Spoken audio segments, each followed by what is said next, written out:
You don't have a plan to stop a runaway train if it occurs. Chair Powell, you are gambling with people's lives. Federal Reserve Chair Jerome Powell testified in front of Congress today. It was well over 2 hours long, and there was this one moment, this wild exchange between Senator Elizabeth Warren and Powell as she rips Powell over job-killing rate hikes. And just understand that in Jerome Powell's opening remarks today, he was still pretty aggressive on what the future holds for rate hikes. Although inflation has been moderating in recent months, the process of getting inflation back down to 2% has a long way to go and is likely to be bumpy. As I mentioned, the latest economic data have come in stronger than expected, which suggests that the ultimate level of interest rates is likely to be higher than previously anticipated. So even though the Federal Reserve has already been ultra aggressive this last year, we've never been pushed this aggressively in history. Jerome says inflation is not over, so the Federal Reserve is not done.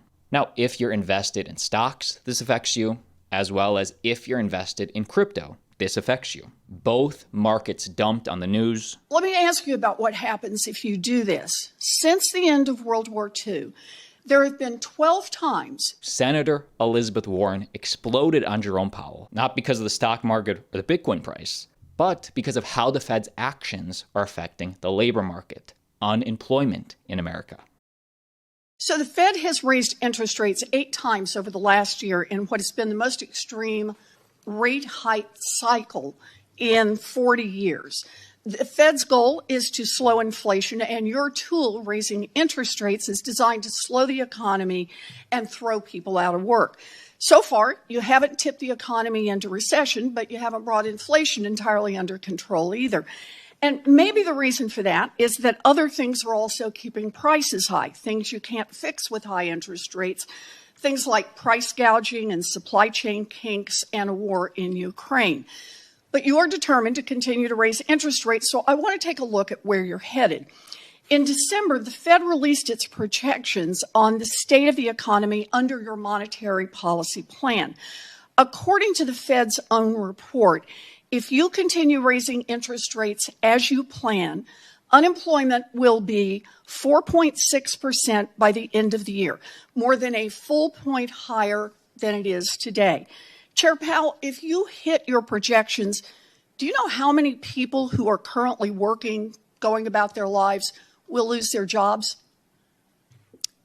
I don't have that number in front of me. I will say it's not an intended consequence. But it is, and it's in your report, and that would be about 2 million people who would lose their jobs, people who are working right now, making their mortgages. So, Chair Powell, if you could speak directly to the 2 million hardworking people who have decent jobs today, who you're planning to get fired over the next year, what would you say to them? How would you explain your view that they need to lose their jobs? I would explain to people more broadly that inflation is extremely high and it's hurting the working people of this country badly. All of them, not just 2 million of them, but all of them are suffering under high inflation, and we are taking the only measures we have to bring inflation down. And putting 2 million people out of work is just part of the cost, and they just have to bear it? Well, will working people be better off if we just walk away from our jobs and inflation remains 5-6%? Let me ask you about what happens if you do this. Since the end of World War II, there have been 12 times in which the unemployment rate has increased by 1 percentage point within 1 year, exactly what you're aiming to do right now. How many of those times did the U.S. economy avoid falling into a recession?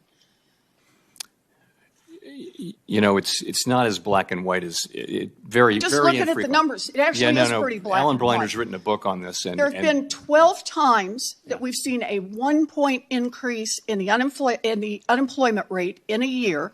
That's exactly what your Fed report has put out as the projection and the plan based on how you're going to keep raising these interest rates.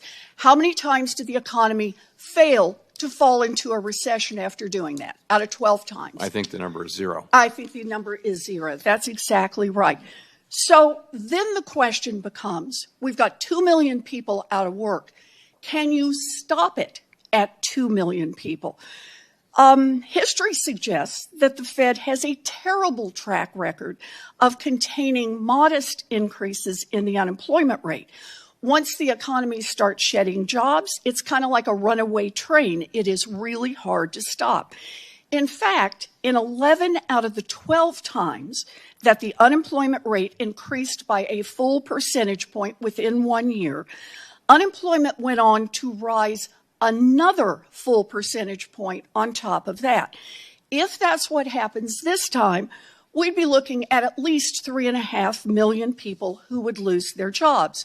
So, Chair Powell, if you reach your goal and 2 million people get laid off by the end of this year, and then, just like in 11 out of 12 times that unemployment has risen by a point in a single year, it keeps on rising. And then we've got 2.5 million people out of work. We've got 3 million people who get laid off. We've got 3.5 million people who get laid off. What's your plan?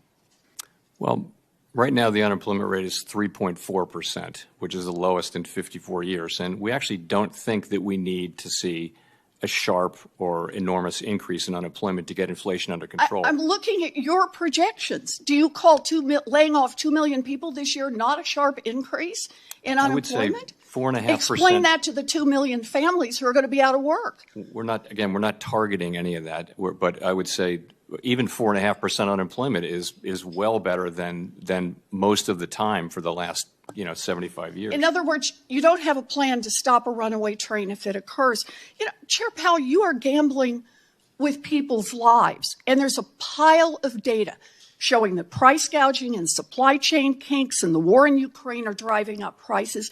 You cling to the idea that there's only one solution: lay off millions of workers. We need a Fed that will fight for families, and if you're not going to lead that charge, we need someone at the Fed who will. So Elizabeth Warren essentially calling for the end of Jerome Powell, get somebody new in there. Of course, Biden, I believe, would have to appoint that person. But just looking at the current United States employment rate, employment has almost never been lower. And finally, my final question is, looking at the federal funds rate, yes, we will require a few more and then probably hold at those levels, but how much more? Where do you see the terminal Fed funds rate landing in this cycle? So we last wrote down our assessments, individual assessments of that in December, and I think the median range was basically people were clustered between 5 and 5.5. We're going to write down those again as part of them. We do it 4 times a year. We'll do it around the March meeting, which is on the 21st and 22nd of March. And as I indicated in my testimony, I think the data we've seen so far, and we still have other data to see, we still have significant data to see before the meeting, suggests that the ultimate rate that we write down may well be higher than what we wrote down in December. Got it. Thank you, Mr. Chairman. So the next Federal Reserve meeting is this month, March 21st through 22nd, with the results coming in on the 22nd. And keep in mind, we also have the next CPI report, inflation report coming in this month, March 14th. The minute that happens, I'll make a video. I'll keep you updated. And many of you are still asking, when is Bitcoin 2023 awesome conference? Well, it's in Miami Beach, May 18th through 20th. Use code ALTCOINDAILY for 10% off your ticket.